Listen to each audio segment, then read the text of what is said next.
What's up, everybody? Welcome to Are You Ranking with Me? I'm Chad Webb, one of your hosts. Introduce my other host, James Tancock. How's it going, James?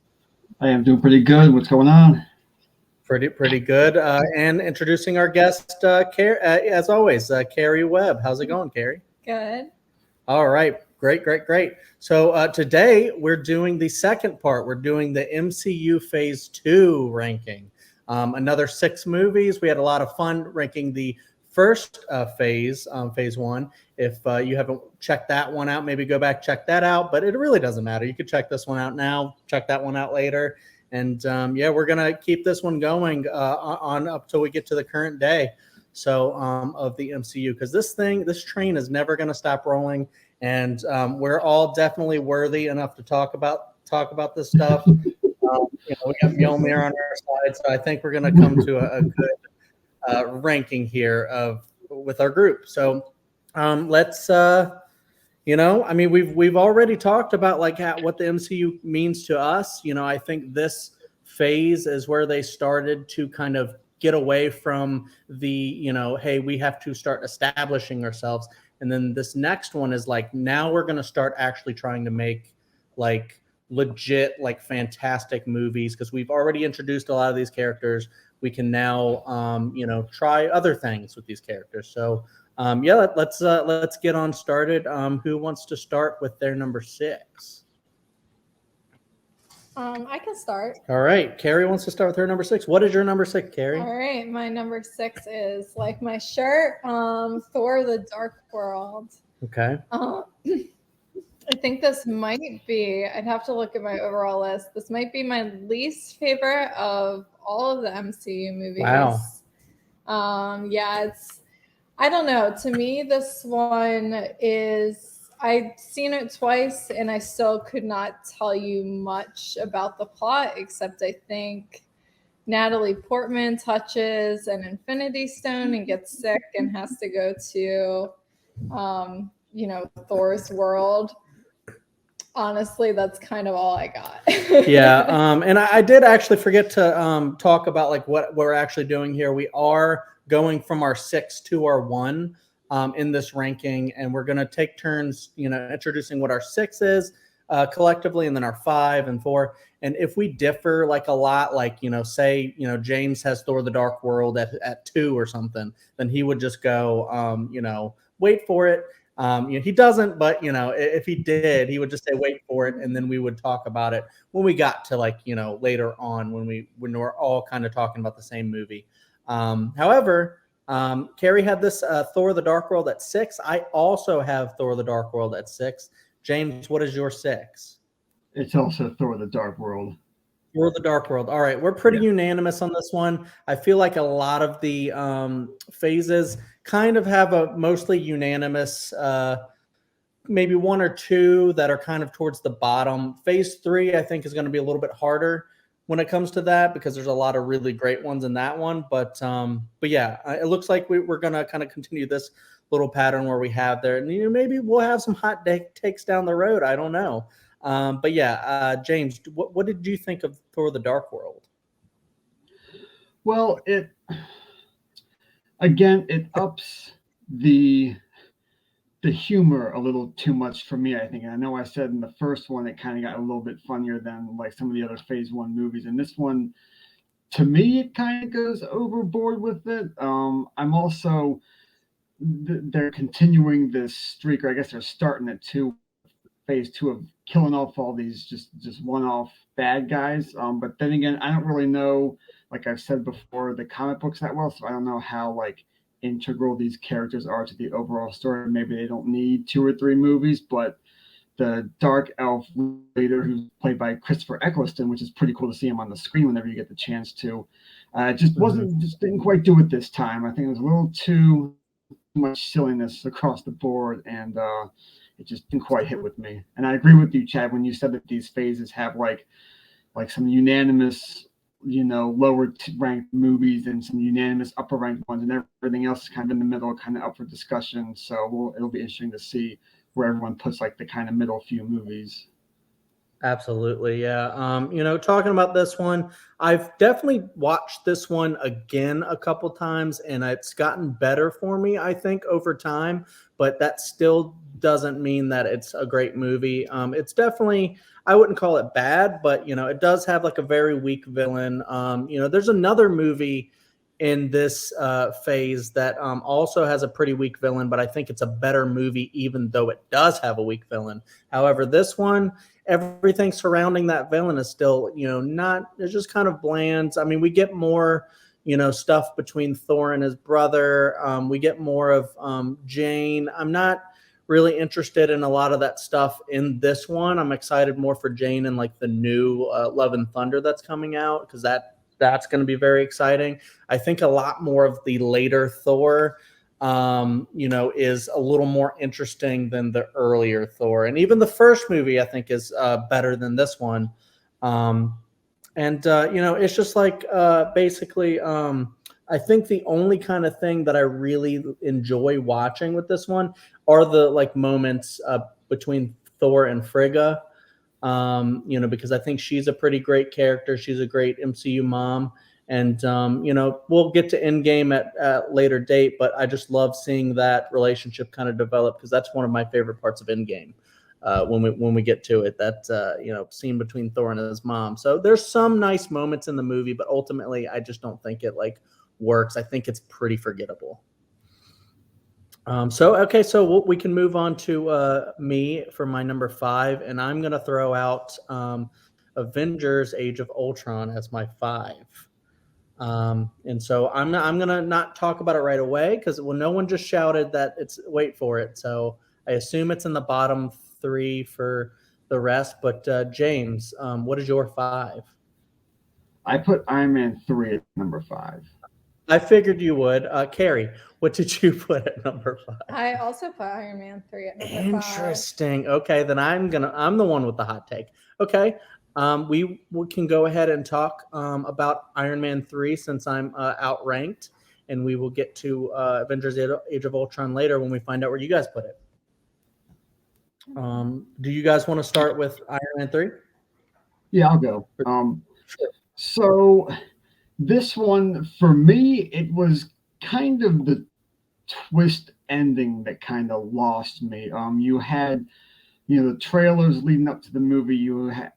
Allegedly it's Ben Kingsley plays the Mandarin, and then you get this whole thing where Guy Pearce is like, "I'm the Mandarin," like that kind of thing. Like, to me, I think I was built up and ready for like Ben Kingsley to be that, and for something a little bit better per se. And again, this is probably me nitpicking, because yeah, it's Hollywood, yeah, it's Marvel movies, they're comic book movies, they can do whatever they want, but they build up these like extremist soldiers to be these like almost invincible like soldiers, and their limbs regrow, they get blown up a couple times in the movie, at least like the main ones do. You have James Badge Dale plays one of the main bad guys, and obviously at the end, it's Guy Pearce, but they spend, for the most part, the movie getting like blown up and beat up and whatnot, and they come back. So it's like, at what point like do you actually get to kill these people? Like, and I get it, you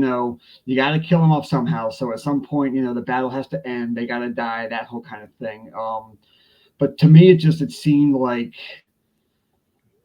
they, I don't know, not that they can't die, but it just seemed kind of, I don't know, I'm trying to find the word for it, but kind of Really? short, maybe, just kind of a quick kind of tie up for it. Like, I don't know how to put it, but to me, it just it didn't quite do it for me with the whole extremist soldiers somehow dying. I mean, they had to finish the movie to move the story on, but I just kind of saw that watching it, like, all right, these invincible guys, like, so she kicks the missile at him at the end and he finally dies, but he's been shot at and blown up how many other times before that? Like, what made that the thing that finally does him in? But I did watch the movie recently. Maybe I have to watch it again a little bit closer to really be able to like discern that. But to me, it seemed like it's invincible people, having to be killed off somehow, and there not being much of a explanation really, unless I missed something in the movie. It could have been that too, but that kind of got to me, and the whole twist ending was not my favorite thing. I think that's all I really had, though. The end of it leads up to kind of a big question in the beginning of another movie we'll talk about later in the phase, which kind of puts that one not that great. Also, you might know what I'm talking about, but we'll get to it for sure.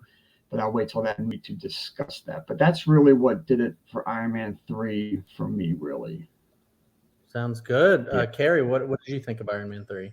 Yeah, this one, I think it's, oh my God, sorry, cats are like fighting.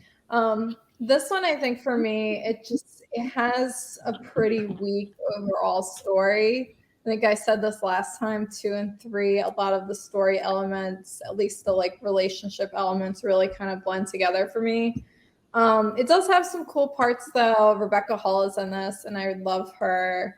Although I feel like I don't know. I feel like most of the villainous characters in this movie aren't really well written. Like, it doesn't totally make sense that she would be a villain. I feel like I don't know. And like James said, the kind of disappointment and twist with the Mandarin, it's a little weird. I know a lot of fans of the comics were really disappointed in that.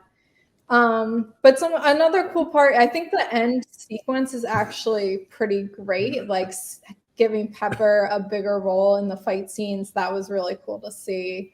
So there are some like redeeming qualities to this movie, but I think overall it's like one of the weaker ones in this phase.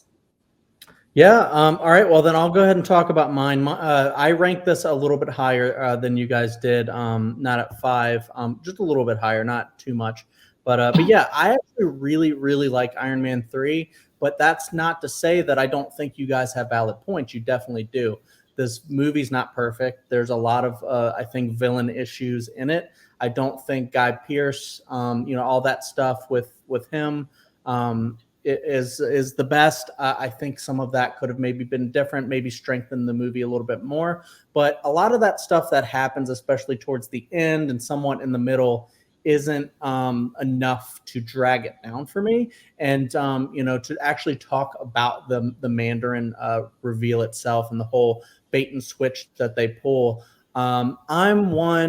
I think this is one where, especially myself and James in particular, disagree quite a bit.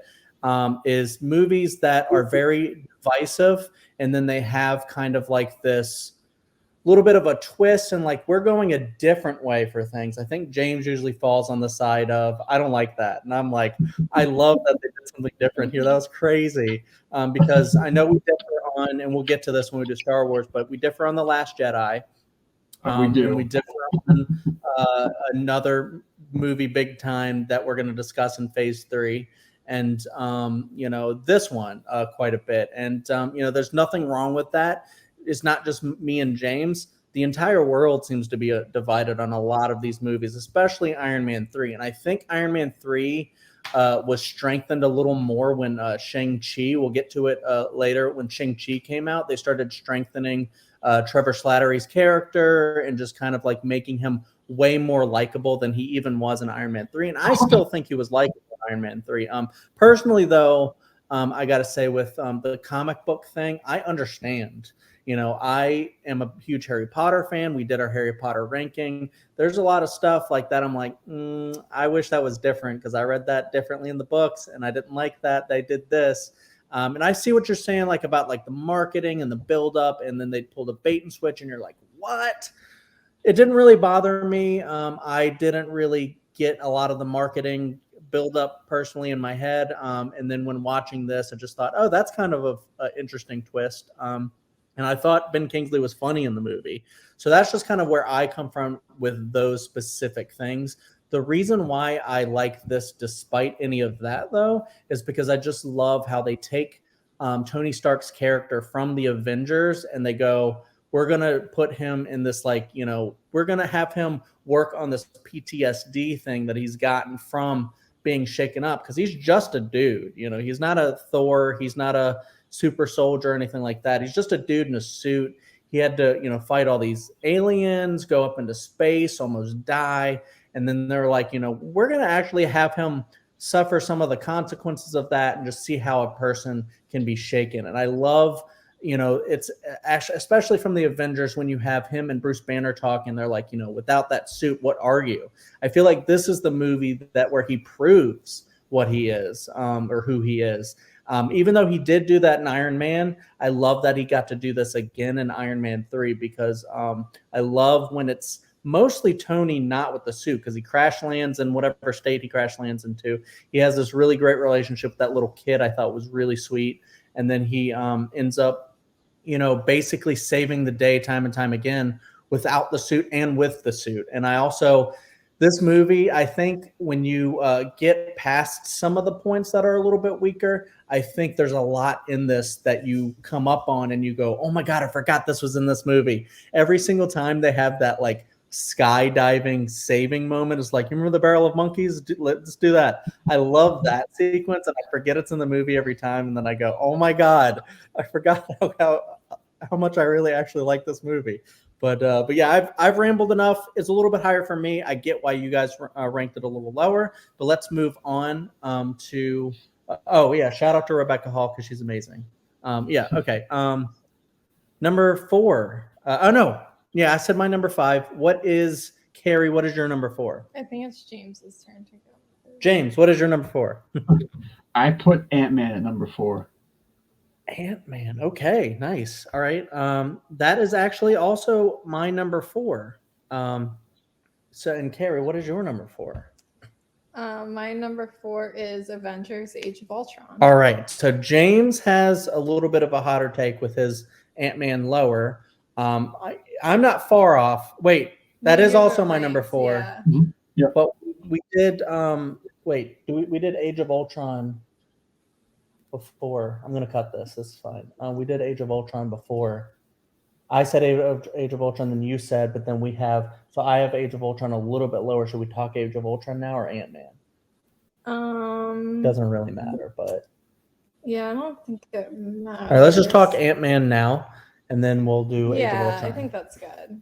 All right, so James is number 4, and my number 4 are Ant-Man. So let's discuss Ant-Man. James, you want to start on Ant-Man? Yeah, sure. I think really again, it's Marvel having these one-off villains. Again, I don't really know the comic books that well to know how integral of a character this guy is, but it seems like they continue this pattern.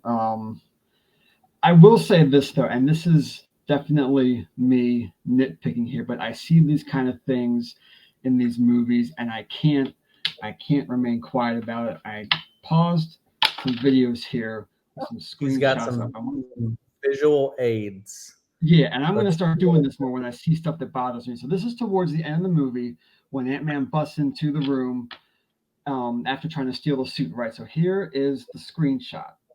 I'm going to put this up here to the camera. I want you to see. Yeah. Okay, so right here, this gun. Okay. Corey still was holding right here, this gun, right? He's holding it. Glock handgun. All right, this is a Glock. You see the back side of it, how it's flat. There's not nothing on the back of it, right? So he's holding the Glock to the back of his head, nothing on the back of it, right? There's an internal mechanism that makes the Glock go bang, okay? But 2 seconds later, I want you to see this. Here are some ants, and this is really bad because I have to work on this for sure. But this right here is the ants.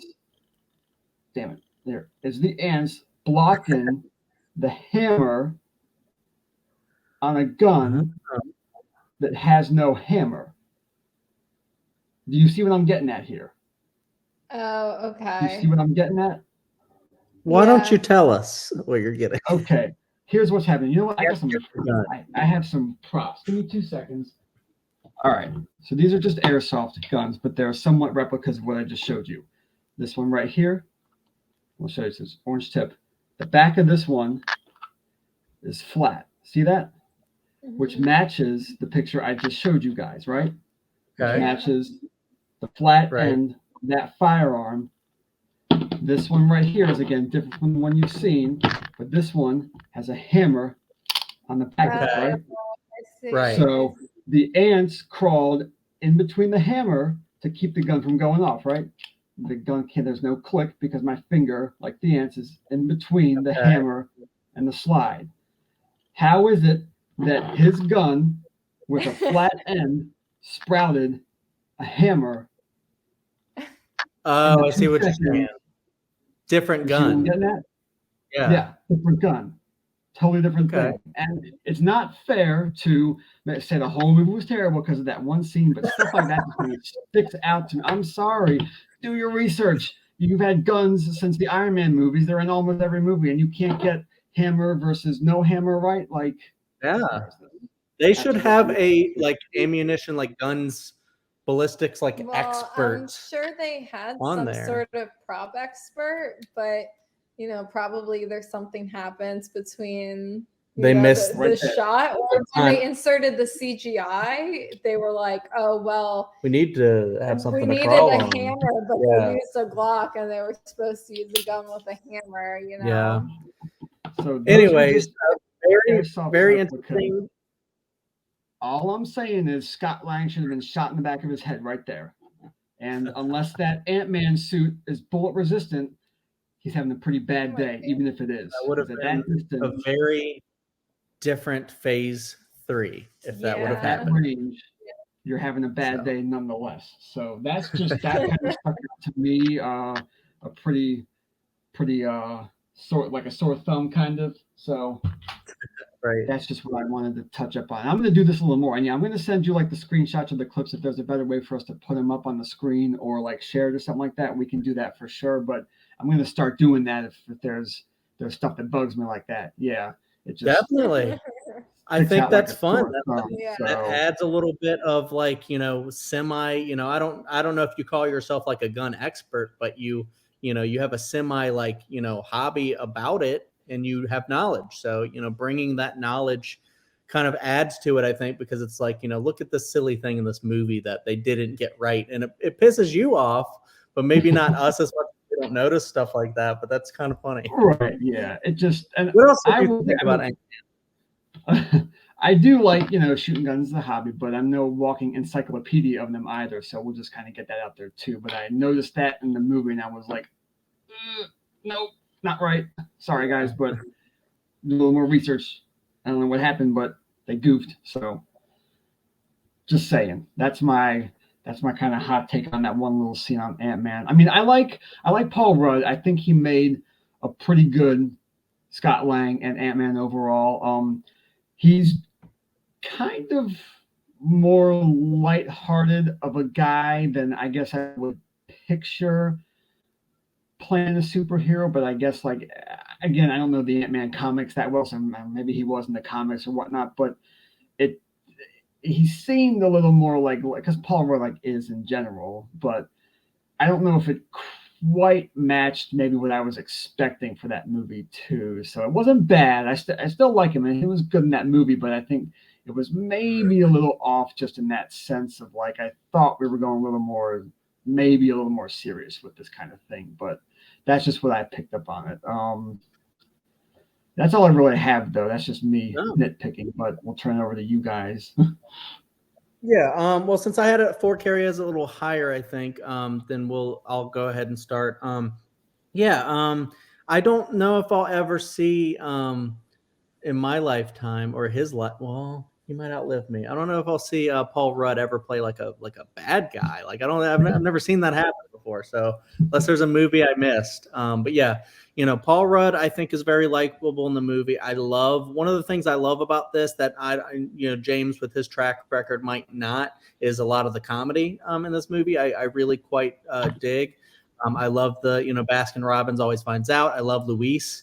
I think, his humor is just so funny. Michael Pena is just on point in this with, him telling a story and it just showing flashbacks and people's mouths moving, but it's him talking. I just think stuff like that is amazing. And the one thing that actually, I'm going to be a lot more positive on this because the only reason I put Ant-Man number 4, even though I really like it, is because the other 3 are fantastic as well. So, Iron Man 3 is my number 3, so, and I already talked about that one. But Ant-Man, I think what I really like about it too is that Edgar Wright had a hand in writing it. And I know that he had like a whole background thing of, and of course we love Edgar Wright. We did a ranking of his, but Ant-Man wasn't in that ranking because, he had kind of like a thing with the MCU where they would not give him, or Feige or whoever would not give him full control. They didn't like his ideas or whatever. And he's like, if I can't do it my way, I'm not doing it. And I respect that so much about him. And, it's why I love him as a creator. But sadly, we didn't get that movie. However, I think Peyton Reed jumped in and did a really good job with this movie as well. I think he kept a lot of the really good humor in it. I love Scott Lang's kind of, arc coming from, being in jail to having to, become this hero and stuff like that. It's just an origin story for him. I just love that about it. But I do get really annoyed every single time I watch this because I hate the fact that when he gets out, it's like he is the bad guy, right? And because he made a mistake, he served his time. He's the bad guy now. He has to come out and prove to that family where his wife married a cop. And it's like, he has to prove himself to be worthy of showing up to his damn daughter's birthday party. And then, the movie this is my only gripe with it. His is guns. Mine is when he gets out, they act like he's the worst thing. He can't get a job. He can't, do anything right, it seems like. So he goes right back into stealing. And actually, I think that's what the movie trying to say is that it's hard for people when they get out. They get out of jail, they serve their time. It's not like he escaped or anything like that. He comes out and he actually has to, face more scrutiny. And I don't understand that at all. And it kind of makes me mad about the movie. But I love that they all come around and then they're all like a family at the end. And, he gets to see his daughter. In fact, in the next one, he's hanging out with his daughter a lot. And it's really sweet. I love their relationship. And, I just love Luis in this. David Dastmalchian is in this with T.I. as well. And they're all really fun little gang. I just think this one's really fun. I love how they do the shrinking and growing and, stuff like that with Ant-Man. And, it's a really fun movie. I just like the other ones more. But yeah, Kerri, what do you think of Ant-Man? I really like this one. It was a little bit higher up on my list. I don't know. I think this is just a really fun Marvel movie. It's got a pretty solid plot. It's not the strongest in the MCU, but it's not the weakest either. Like, it's an enjoyable movie. I'll definitely throw this one on if I'm trying to watch like more of a comedic Marvel movie. I think Paul Rudd is an awesome Ant-Man. I don't know. I really had no familiarity with Ant-Man before this movie, so I thought Paul Rudd was a good introduction to Ant-Man. Yeah, and I think like another thing about this one, I think that we can show where these ones rank a little bit lower sometimes is where we're seeing, especially in Phase 2 and Phase 1 as well, even though Phase 1 did a little bit better, I think, is where, we see that the MCU has a villain problem, because I think in Ant-Man, the villain wasn't all that great either. Using two different guns like at the same time, it makes no sense. So anyways, it's a whole thing. But I think it's still a fun movie. So we are at 3s, correct? I already said my 3. So who's going next? Kerri? What's your 3? Okay. My 3 is Ant-Man, which we just talked Okay, about. so James, what is your number 3? Avengers Age of Ultron. All right. It looks like we're going to talk about Avengers Age of Ultron now. Since I'm the first one who brought it up, I'll start. I don't have a lot to say about this. I put it at 5, because I actually had it at 6, and then I swapped that with Thor: The Dark World, just because I think Age of Ultron, it's a bigger movie, it's a longer movie. There's a lot more in there that you can like grasp on to be like, I like that scene, I liked that character thing that happened with that specific character. It starts out really fun. There's like a lot of stuff in there with the banter back and forth with Cap saying language, and there's like, Cap just tell me it's language, and stuff like that. And then also The Thor hammer scene when they're out the party, and you're like, what would the Avengers do when they're just hanging out? And it's like, of course, they would try to lift Thor's hammer. And I love so much just the subtle comedy in some of these where like Thor or Cap is trying to lift it and he budges it a little bit, and Thor looks really worried, even though he was super confident before. I just think stuff like that's really funny. And then you have like War Machine, Rhodey, trying to tell like his joke and stuff like that. It's just like little things like that I think make the movie actually really fun to watch at times. But I do think there's a lot in there that was trying to shove in as well, like all these dream sequences to, hint at other movies that might happen or other arcs and things like that in later films, that it forgets to kind of be its own good film. I do think James Spader as Ultron is really good. I think he's a really good villain that has like an impact in the rest. I just think like the movie as a whole is not that. I don't want to revisit that one each time. Or every time I do like an MCU watch along, it's like Thor in the Dark World, Ultron. A lot of these I'm just like, I'm not looking forward to watching that, but it's a part of the MCU, so I have to. But yeah, so I think that's pretty much all I have to say. I think there's a lot of stuff about the Black Widow Hulk relationship a lot of people are annoyed about. I don't super care about it, but I just think there's a lot in it that just didn't go really right with this one. So yeah, who wants to go next for Edge of Ultron? I can go. about it. Go ahead, James. All right, I'll go. I was just thinking while you were talking about that, I was like, did I really mean to put this at 3? Because like the stuff you mentioned is like kind of like some of the talking points I had, but like I guess I find it a little better than the other ones. I guess I also didn't really like the screen time that they gave to Claw. To Ulysses Claw, and I really, really like Andy Serkis as an actor too. So I was really looking forward to see what they did to him, or like did with that character. But he like gets his arm ripped off, and then like I'm guessing this might try to be a bit of comic relief, but then Ultron's like, "Oh God, oh I'm so sorry, oh I did not mean to do that. Like, are you okay?" Like it just seemed kind of out of character almost for like how like terrifying he's trying to be. Like, why would you worry about the guy's arm you just ripped off? Like maybe he didn't mean to do it, but I guess I figured he wouldn't have cared anyway. So stuff like that kind of detracts from it also. Some of just the lines he has. I liked, this is the other scene in the beginning with the Iron Legion.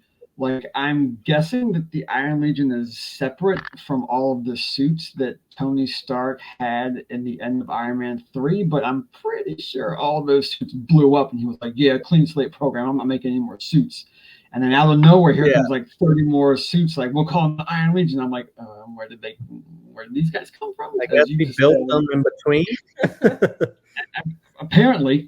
Yeah, apparently. So, and I know people had issues too with the creation of Ultron, because I don't think in the comic books Ultron wasn't created from the Iron Legion when one of them gets some acid thrown on his face. So I know that kind of bothered people too. So what did I like about this movie? I guess even like sorry, I mean, I guess it was cool to introduce like Quicksilver and Scarlet Witch, and I don't want to say too much because they have like, well, they didn't give. I mean, Quicksilver didn't last, so I like Aaron Taylor Johnson, but they didn't do too much with him either. So I mean, I also like Elizabeth Olsen as Scarlet Witch. I think she does a really good job, but she didn't get too much in this one aside from just kind of manipulating everyone's dreams and whatnot. So. Yeah. Shoot. I guess this is a number 3 for me, but we'll put an asterisk next to it because maybe it's tied for 4 or 5 with Ant-Man. And you can change it at the end if you want for the final ranking. But yeah, we can still continue to talk about it. I just wanted to throw in there that I also love her as Wanda. That's one of my favorite parts of WandaVision. Just a lot of stuff that came later. I just think in this one, I don't really care about her in that movie. But yeah, let's move on to Kerri. What do you have to say about this one? Okay, yeah. This was number 4 for me. I rewatching it, I found I've liked it a bit more than, kind of my initial impression of it. I think it definitely has some weak spots, like I don't know, like I think just Ultron doesn't I don't know, something about like the CGI of him or maybe just the plot in general doesn't like hit for me very well. There are some like weird parts of this movie, like the whole Scarlett Johansson, Natasha Romanoff, and Hulk romance that which is weird after Avengers, after they clearly seem to be setting it up for Natasha and Clint. Or like if you weren't going to do that, kind of maybe Natasha didn't need a love interest at all. Correct. Yeah, I agree with that. And there's just some weird dialogue in this movie. But I think it does do some cool things. I think, like James mentioned, I really like the introduction of Wanda and Pietro. And even though Pietro doesn't last, we get Wanda for a very long time. So I think she's one of the best parts of Phase 4 for sure. And I think this does a good job setting up the events of Phase 3. Like if you go back and watch this movie, you can really see how they built up kind of the positions different people take in Phase 3 and like the different storylines. And we get the introduction of Vision, and I think he's also a really fantastic character. And I think that goes to show like just how people can see things in movies differently, or you use it like as a pro or a con. Like I used that setting up things as like a negative, like, it spent too much time on that. And Kerri's like, I thought that was great because it set up other things, which I think we both kind of have points there. Neither of us are wrong on that. And, it just is what it is. And we rank them how we rank them. But yeah, so we can move on to our twos. I'm not sure where everybody has their twos. I will start with my 2, and my 2 is Guardians of the Galaxy. And I think I might know where Kerri put that. I think it might be a little bit different. What is your number 2, Kerri? My number 2 is Captain America: The Winter Soldier. That's what I thought. And James, what is your number 2? Guardians of the Galaxy. All right. So we will go ahead and discuss Guardians of the Galaxy. I will start with this one. This is definitely going to be Kerri's number 1. I can reveal that because there's one movie left in her list she hasn't said. But I understand why it is. Mine is only number 2 because I love the other one so much. That is my number 1. And, Guardians of the Galaxy just came out. I think it shocked everybody. It took that same kind of thing as like Iron Man and was like, these are heroes you don't know about at all unless you're a diehard comic book fan. And they made us fall in love with pretty much each and every one of these characters. Drax is really freaking funny. He's probably the funniest character in the whole MCU. Rocket is really funny in his own weird, sarcastic way, and I love Bradley Cooper as the voice of him. I love his relationship with Groot. Each little form of Groot that we get, in this one we get Big Groot, and I think Big Groot is one of the biggest like emotional characters that we get in this movie, and he's kind of like the strongest at this form of Groot. So we get that. We get Gamora, who is basically, trying to get away from like her family, her dad, who's like a big tyrant that we see later, is kind of a big bastard, and she's trying to, find kind of like a family. And then, same with Quill is, he was not kidnapped, but I guess kidnapped. Yeah. He was kidnapped right after his mom died. And, and then he's just trying to scavenge and stuff like that. And I just love how they come together, and then they're like, we're gonna be the Guardians of the Galaxy, and you see how much more powerful they are as a group. And I think that they do that so well, especially with at the end, right after the dance battle between Quill and Ronan. You get to see them all link hands to harness the power of that Infinity Stone, because you're like, this is one of the most powerful things in the universe, and they're like, we're the Guardians of the Galaxy, bitch, and and they can all link hands and like harness that power. I just think it's so cool. I love Michael Rooker in this. He's amazing as Yondu. I love him, even more in the sequel, but in this one, I think he's really great. The music in this movie is fantastic. Has one of the best soundtracks. If I'm just trying to list everything I like about this, we'll be here all day, and I'm sure other people will have things to say that are really great about this. But I love this movie. I think the weakest part is the villain, but I'm fine with Lee Pace as this villain. I think he's very angry a lot of the times. there you go. Who else wants to talk about Guardians of the Galaxy? I can go. Okay. I think Chad already said, this is my number one.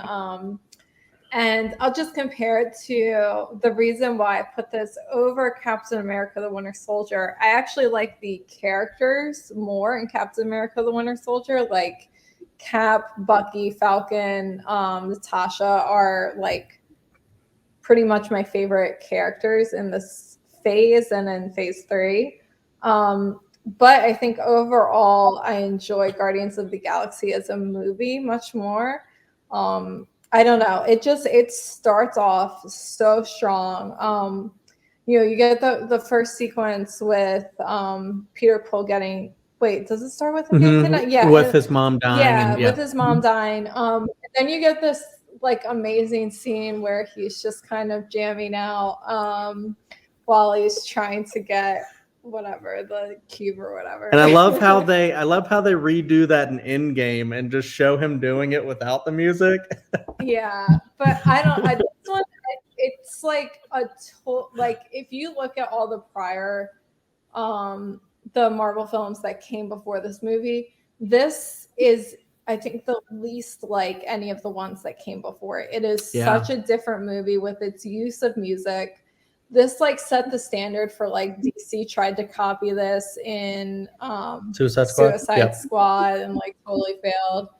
Well, not totally. Some people enjoyed it, but I don't know. This one I also put first because it just makes me feel so much. I think it's the funniest MCU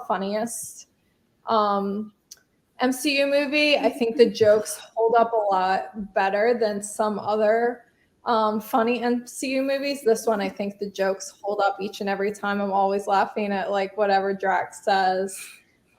This one makes me cry. I tend to put stuff ahead if it makes me cry, just because I don't know, it really hits that emotional spot.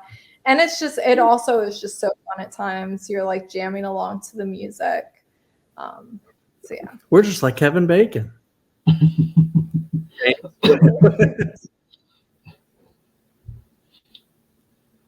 James, do you like Guardians of the Galaxy? Okay. No, for sure. I mean, I do. It's you guys have touched upon probably most of the things I would even talk about too. I didn't know who they were before the movie or even the trailer came out. So I was like, what the hell is this going to be? And it ended up being really awesome. It's a really good movie. I liked the character development. I liked the actors they got, alongside other notable names. Nathan Fillion plays that big blue alien thing in the prison that Groot sticks his hand up the nose of. That's Nathan Fillion. Wow, I didn't know that. Too. Yeah. But I mean, I will say, opposite from Kerri, I enjoyed Captain America just a little more on the whole, but I can't say too many bad things about Guardians of the Galaxy. That just put it at number 2 for almost that reason alone. I don't even think I could force something to be not good or not great about it, so I wouldn't even really try to nitpick too much of it. So it was just number 2 for me. Yeah, I mean, honestly, our 1 and 2s are the same. They're just somewhat reversed. But yeah, James, you talked about loving the Winter Soldier. Do you want to talk about that one first? Go straight into that? Yeah, I think what I liked the most was how it made it brought in more of a political kind of angle or edge to it without making it overly boring or long or convoluted or whatever. At least from what I saw, I like Captain America as a superhero himself, so I'm usually going to gravitate toward his movies anyway. But I really liked the kind of on the run feel that it had to it. I think I really liked. I mean, the action sequences were really good. I think they did a really good job. with all like the fight scenes. I liked, how they got the carriers to destroy themselves in the end. And I kind of also like it because it's more like based on like Earth, kind of like I like all the space stuff and like the spaceships are cool and like all the space aliens and stuff. But like I think I like it when they kind of bring it like kind of, for lack of a better term, back down to Earth. So that's kind of why I like the first Iron Man so much too. But I liked pretty much everything about the Winter Soldier. I would try to rack my brain about what wasn't good about it or what I didn't like, and I'd probably have to take a good bit of time to think about that. I just like this movie probably more than all of them. This is really up there as far as the whole MCU goes too. I think this is really up there. Agree. Kerri, what do you think about the Winter Soldier? Yeah, this is an amazing movie. I think like James touched on, this is number 2 for me just because I like Guardians of the Galaxy slightly Just more. a smidge. But this is like really just as good. I love this movie so much. I love Bucky. I love his storyline in this. I love Captain America, like getting through to Bucky. I love how much, we don't get a Black Widow movie until Phase 4. So this is really like a Natasha and Cap movie, which I love about it. I think they have a really great dynamic. I love the introduction of Falcon. I think he's like a great addition to the MCU. And I hope we get more of him in Phase 4. We will. Besides just the TV show, I guess I think there is going to be a movie coming out, which will be fantastic. I think next year, yeah. But the action in this movie is fantastic. I think the storyline is great. The villain is good because it's like it is a little bit more of an overarching villain. It connects back to the first Avenger. It kind of connects to some of the other Marvel movies a little bit as well. Yeah, all right. Well, I'll end the discussion part with my thoughts on the Winter Soldier. This is definitely to mirror what both of them said, but especially James when he said this is like pretty much at the top of his MCU. This is probably always going to be at the top of the MCU for me, but just like one of my favorite like action films. And just films in general. I think this could have been like, I love that, like, later we'll talk about it. Black Panther was nominated for Best Picture, but, I think this could have been on the same kind of lines as The Dark Knight, being like one of those that's like, that's a fucking movie.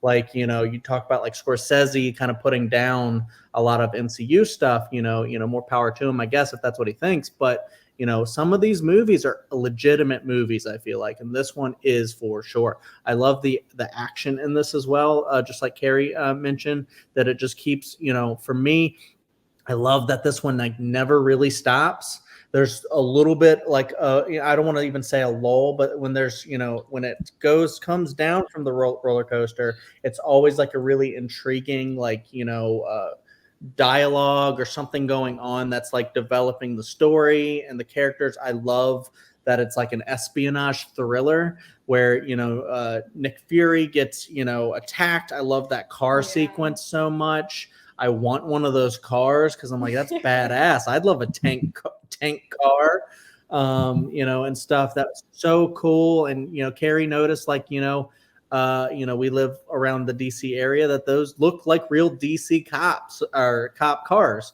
So the attention to details there. I love that the Rousseau brothers came off of Community to direct this because they've directed some of my favorite episodes of Community with paintball and stuff like that. And then, I just love the dynamic between Bucky and Cap in this. How James said is, he'll never, ever give up on his friend. And I just think that's one of the most endearing parts about Cap is that he'll never betray his friends. He'll never give up, even when his friend's about to kill him. He's like, just do it if you got to. If this is what it takes to reach you and bring you back to, bring you back to Earth. That's what I think is amazing about this movie. I do love Natasha in this a lot. Just like everyone comes together in this to make it just like one of the best films ever. I love frickin' Pierce. what is that? Robert Redford is Pierce, Alexander Pierce. I love him as like this kind of like subtle villain who's just kind of like, you know, secretly a Hydra agent and all that stuff. Just think it's like just so well done. Yeah, but I could keep rambling on forever about this movie just because it's so like the action in this. I just love how he's just flipping around, kicking people off of ships and stuff, and just the bat like flying on top of like helicarriers and throwing a shield on them and taking them down. I love how they brought back that doctor from the first one, and he was like his brain was in the computer. There's just so much really cool stuff in this. But yeah, we can wind down now because I've talked enough. But you can tell it's my favorite because I keep talking about it forever. But yeah, anyways, let's get on to the ranking portion. Kerri, do you have all the numbers? Or James, quick, did you want to keep Ultron at 3 or did you want to move it to another spot? I'll keep it at 3. Okay. I'll keep it at James 3. keeping it at 3. So have you done the numbers already? I've done the numbers. Okay. So how we Thank did you. this is we assigned a point value equal to each of our ranks to each movie. So for example, we all put Thor: The Dark World as our number 6. So Thor: The Dark World got 6 points from each of us for a total of 18 points.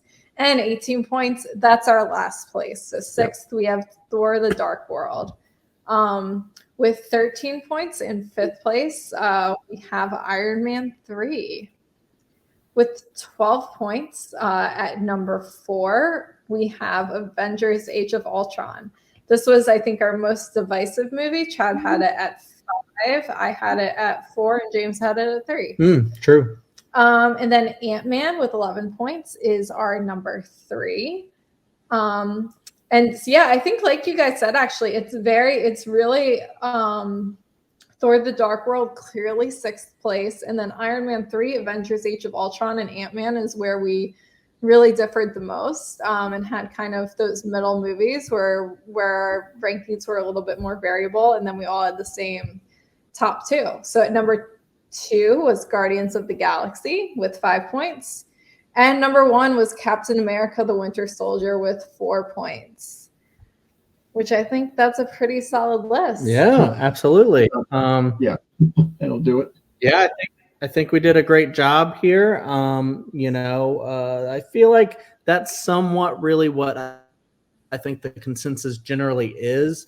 Even though I think Iron Man 3, for some people is a little bit higher, but it's just these divisive movies, you never know, where people are going to fall. But I think we really, really clicked in our number 1 and 2. And I think those 2 are some of the best movies that the MCU has to offer. So Phase 2 is a pretty good one, I'd say, overall. Yeah. Yep, any closing thoughts from you two? Yeah, I'll say I think this is overall the movies in this phase are a little bit better than Phase 1. It's just taken as a whole. And I think Phase 3 just gets, even though there's some really fantastic movies in this phase, Phase 3 we get, I think, more fantastic movies. Oh yeah, and just more movies in general. There's Yeah. going to be 11, so expect the next one to be longer, and I don't know when that's going to come out, but we are going to do a Phase 3 and we're very excited about it. I have to get to ranking that, but yeah, James, what are your closing thoughts on this one? I will add in, I liked about Captain America: The Winter Soldier the whole like is our organization actually the bad guys? Like, do I have to tear this whole thing down to kind of reset everything? Like, I don't know. I'm trying to think about the other movies with the MCU. I don't think they really did that before. I can't think off the top of my head with any of these, at least. So this is the first time we get that whole like, oh my god, are we the bad guys? Like, because and the fact that I was going to say, and the fact that like with Cap, that's the other thing, is he never betrays his friends, but then he also will never back away from his principles, and we get to see that in Winter Soldier, but then also later in Phase 3 as well. So all right, great. So so that's where we fall in Phase 2. Thank you everybody for watching. We had a really great time running through these. I cannot wait to do Phase 3. And we'll probably wait until after Phase 3 until Phase 4 actually comes to a close before we try to rank those. Or maybe we can do like a preliminary, like, this is what's out now. here's what our ranking is at that time. But we'll get to it when we get to it. Thank everybody for watching. If you like this, give it a like and a subscribe. To see more videos, check out the other ones that we have, the Edgar Wright, the Harry Potter, the Christmas tier ranking we did, and then both of these Marvel phases. If you haven't watched the other one, go check that one out. And look here for more videos. Ring that bell to see them when they come out. And thank you very much for watching. Thank you, Kerri. Thank you, James. This was fun. Are you ranking with me?